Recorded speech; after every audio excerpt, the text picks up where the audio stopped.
Earlier I mentioned the forwarding information base, or FIB, which combined with the adjacency table are part of a Cisco switching technology called Cisco Express Forwarding, or CEF. CEF was designed to overcome some of the performance problems presented by other switching technologies, namely fast switching and process switching, which I'll explain in a moment. By default, CEF is enabled on Cisco routers. Here's how it works. CEF builds the FIB based on the information in the IP routing table. The FIB contains the IP network prefix, the next hop, and the outgoing interface.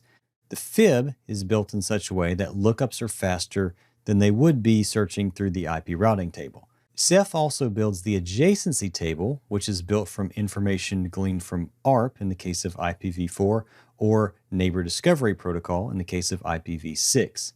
Each entry in the adjacency table contains the Layer 3 protocol, the outgoing interface, the next hop, Layer 3 address if necessary, and a pre-computed Layer 2 header. The adjacency table prevents the router from having to send out ARP or Neighbor Discovery requests to resolve the Layer 2 address for the next hop router. So let's take a look at an example. Let's say R1 needs to forward a packet to 4444. R1 looks up the address in the FIB and sees that the next hop is 10.0.14.4 on interface gigabit 01. R1 then looks at the adjacency table for the entry containing the gig 01 interface. It finds the entry for the ARP adjacency to R4, which even contains the Ethernet headers to append to the outgoing IP packet. R1 appends the Layer 2 header and sends the entire frame out of the gigabit 01 link.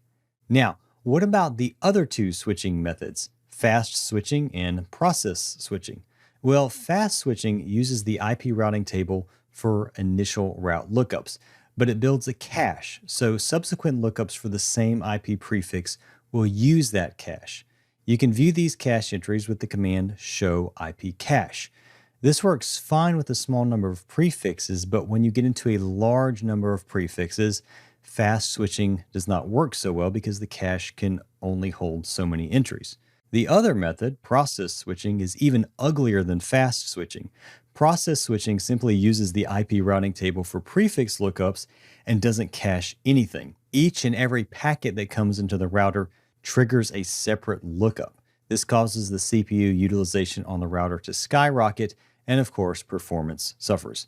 By the way, if you ever configure an access list entry with the log or the log-input keyword, it will cause all packets matching the entries to be process switched, even if CEF is turned on.